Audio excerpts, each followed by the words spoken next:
What is going on, guys? It is Buttcluck Gaming back at it again with another Yu-Gi-Oh! Deck profile. Today I bring you guys a DRAGONMAID undefeated deck. And a quick shout out, real quick. Tomato Zoo.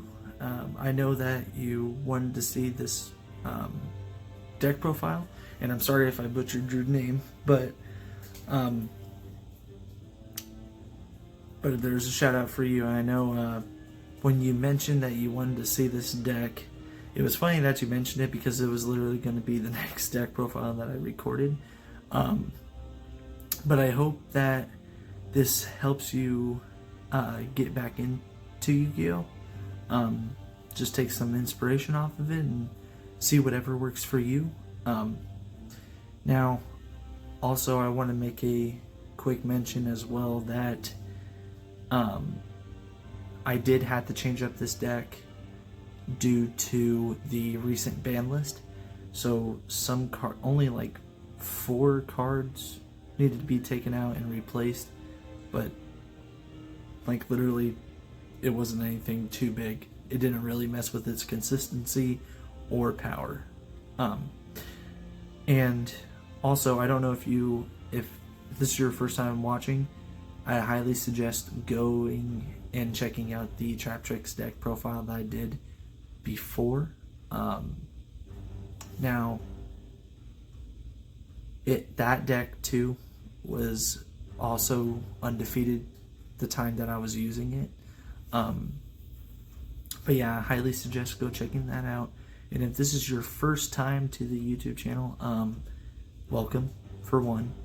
And if you would like to see more videos like this, go ahead, smack that subscribe button, hit that notification bell, and if you liked it, please smack that like button. Now, without wasting any more time, let's get on with the deck profile. Alright, so we are going to start off with 3 Chamber DRAGONMAIDs. Now this is practically like the main searcher for the deck. This adds any spell or trap DRAGONMAID card, which is very strong. And now every DRAGONMAID has a second ability where it can then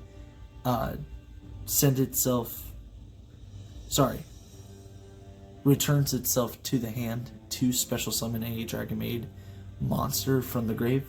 But the thing is, with Chamber DRAGONMAID, it can special summon back any DRAGONMAID level 7 or higher monster from the graveyard and bring it back to the field. Which, this card is cracked, but like I said, you would want to see this card in your hand more often than none. And then the second one is going to be the Parlor DRAGONMAID. Now, what this one does is that it sends a DRAGONMAID card from the deck to the graveyard. So primarily you're trying to send your, here, let me see if I can pull it out real quick just to show you. So just like some examples, your dragon forms for these DRAGONMAIDs to the graveyard, so then it can then come out to the field as a big beater.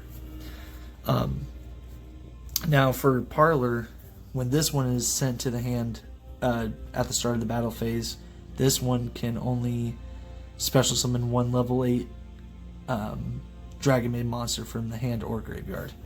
So honestly, it's still good. I do run it at 3. I think it's a standard pretty much to have Parlor and Chamber to be at 3. Now a lot of people are iffy about this ratio, but I run 1 Kitchen DRAGONMAID and 1 Nurse DRAGONMAID. Now,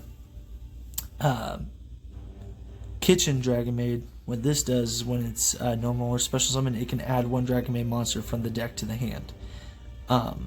Now, when it is added, you do have to send 1 DRAGONMAID monster from your hand to the graveyard. Now for its special second ability is pretty much at the start of the battle phase. You can return this card to the hand, and if you do special summon 1 level 8 dragon monster from your hand or graveyard. So it's the same thing as Parlor. And now for the Nurse, this one is when it's normal or special summon, it can then target one level 4 or lower DRAGONMAID monster in the graveyard, except itself, and special summon it. So pretty much, if you at least have like Chamber, Parlor, or whatever DRAGONMAID, you send it to the grave, that you can just special summon it back and then activate their effects accordingly. Now this one is when it's added to the hand. You could special summon one level 7 monster from your DRAGONMAID monster from the hand or graveyard. So this one, instead of having the special summon of level 8, this is the level 7. So I only run one of each of those. And now on for their dragon forms. One DRAGONMAID Lopar. The Tinkek. I can never pronounce that. And then the Ernest. So pretty much their dragon forms are just their names sort of reversed but scrambled. So that's Parlor, Kitchen, and Nurse. But yeah, all these guys have hand abilities. Now for Lopar, this one you can discard it and then target one face-up monster on the field. That player cannot activate the target's effect on the field this turn. So it's like a effect veiler practically. And then at the end of the battle phase, you could return this card to the hand. If you do, special summon one level 3 DRAGONMAID from your hand. So you just practically just special summon back either Kitchen or Parlor. And then pretty much the same thing goes for the Tinkek and then the Ernest. They just special summon back their variant. But for Tinkek, this one is that if you discard it, you can target one DRAGONMAID monster you control and it gains 2,000 attack. And then this one allows you to special summon one level 4 or lower DRAGONMAID monster from your hand. So you can just start combos with Ernest. But yeah, those at least run one of each. Which honestly I think is the best ratio for it. And then on to the other engine is 3 Bestial Druswarm. Now, I'm pretty sure you guys can see already what I had to take out, because I also play one Magna Hunt that used to be played at 3, and now I just I also play just one Sornir Bestial. So this is just the Bestial package, self-explanatory. They are all dragons, so they do work with the DRAGONMAIDs, especially for the fusion card, which is a DRAGONMAID changeover. And then onto the hand traps is 3 Ash Blossom and Joyous Spring, 2 Ghost Bell and Haunted Mansion, and last but not least, 3 Effect Veilers. But like I said, self-explanatory for all those.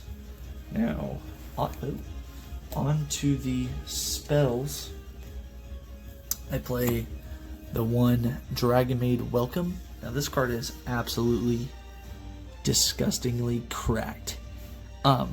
Just to go over the effect real quick, all your monsters control all monsters you control gain 100 attack and defense for each DRAGONMAID monster you control. And if you control 2 or more DRAGONMAID monsters, you can target one DRAGONMAID card in your graveyard except for itself, add it to your hand. You can only use this effect of DRAGONMAID Welcome once per turn, and if this card was sent to the graveyard, your opponent cannot target DRAGONMAID monsters you control with card effects this turn. So if it gets popped, your DRAGONMAID monsters are practically non-targetable. And it just has a recycle effect too, which is just absolutely insane. And then the one DRAGONMAID changeover, you only need one of these.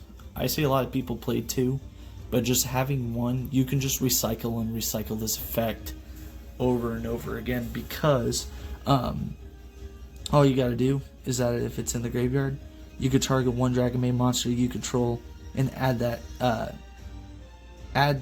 that card to, pretty much this card, to the hand, and if you do, return the monster that you targeted to the hand as well.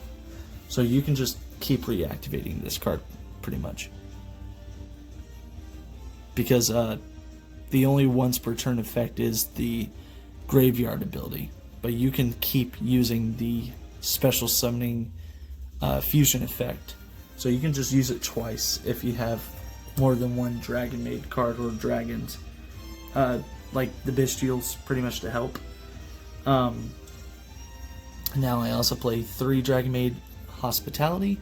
This acts as a Monster Reborn and a I don't know what else I can compare that to. Practically like a Dark Magic Veil, but not. Pretty much you special summon one DRAGONMAID monster from your hand to the graveyard in defense position. If you then you send one DRAGONMAID monster with the same attribute but different level from your deck to the grave. So pretty much what that's saying is that you can send, I'll give an example, like Parlor Dragon. You can special summon that from your hand and then send its dragon form to the graveyard. Or yeah, honestly, yeah, that's pretty much what that is. You summon out the maid, then send the dragon form to the graveyard. But run those at 3. It's a constant recursion effect. And then the one Pot of Prosperity, I was honestly thinking about just cutting this and putting something else in, because this is just sad. R.I.P. Prosperity, for real. Can I get an F in chat, please? Comment down below if you're really upset about Prosperity being limited to 1. And then to finish off the spells, 1 Harpy's Feather Duster. Self-explanatory. Now, on to the trap cards. I play 3 DRAGONMAID Tidyings. Now, what this card does is that you target 1 dragon monster. It doesn't have to be a DRAGONMAID, but target 1 dragon monster you control and 1 card your opponent controls or in their graveyard, and then return them to the hand. You can banish this card from the graveyard, special summon 1 DRAGONMAID monster from your hand or graveyard in defense position, but return it to the hand during the end phase. You can only activate it once per turn.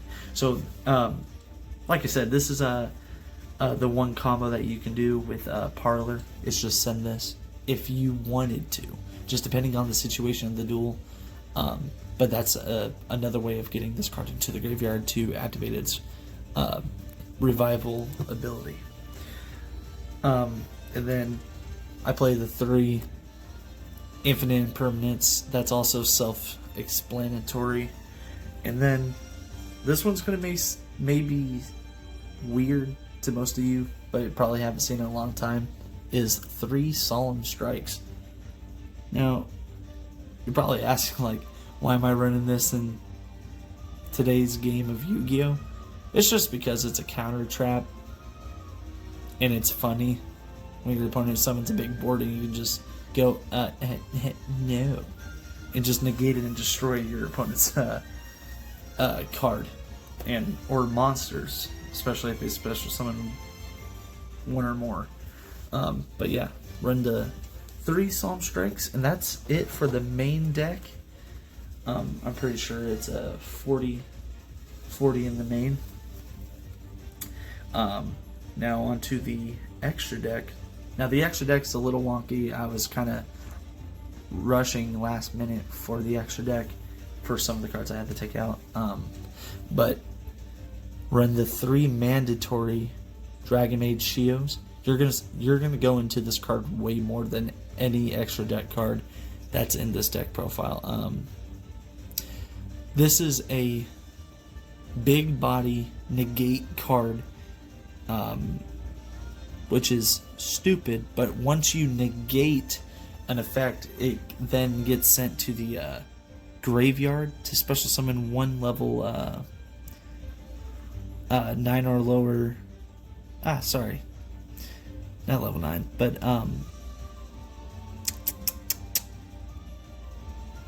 yeah, this special summons the Dragonmaid house from the extra deck to the field. But during the standby phase, you can also special summon one level 9 or lower Dragonmaid monster from your hand or graveyard. So it's a negate, and it's a quick effect as well. It's 3,500 attack. This card is self-explanatory. If you're not running 3, I don't know what you're doing.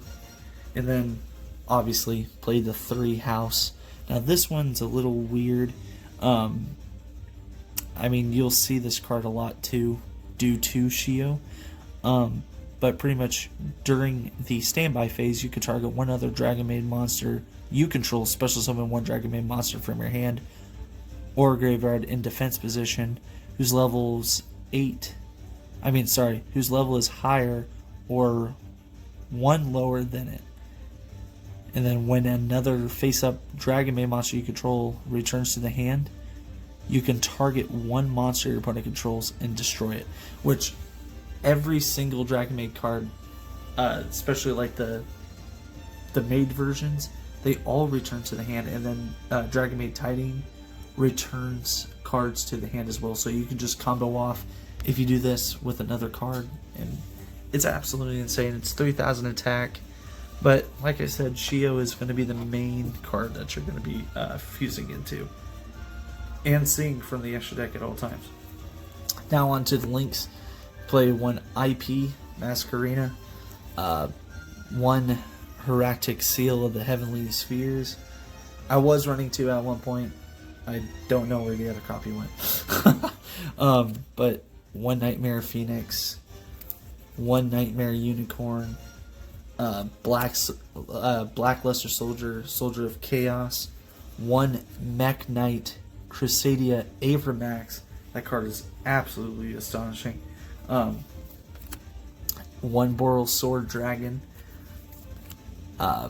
one Goddess of the Closed World, Underworld Goddess, and then to top it off is with a access code talker.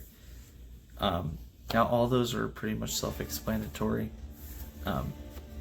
but out of all these, you're literally only going to go, because how big your board's going to be, you're also just going to go into your Shios. Now,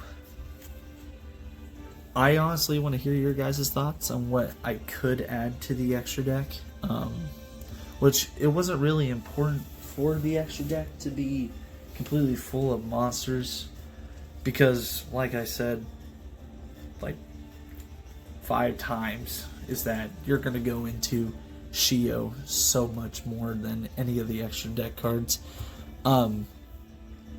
But yeah, I hope you guys honestly enjoyed the deck profile. Just let me know down in the comments what you might want to see next, and I can possibly see if I can make those. Which I do have a lot of cards, so you might be surprised. But yeah, I would like to know what you guys thought about this.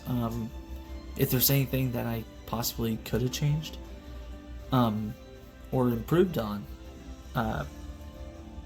And I also want to make a quick mention, if you guys would like to see play tests, like test hands for each one of these decks that I've uploaded to do a deck profile for, if you would like me to, I would highly suggest you guys to go down in the comments and say yes, we would love to see test hands for these, just to show you how strong they are, the consistency, and so on and so forth. But like I said, if you are new to the channel, I would highly suggest smashing that subscribe button. If you want to see more stuff like this, press like, hit the notification bell. But I hope you honestly have a nice night. I will see you guys in the next video. See you guys.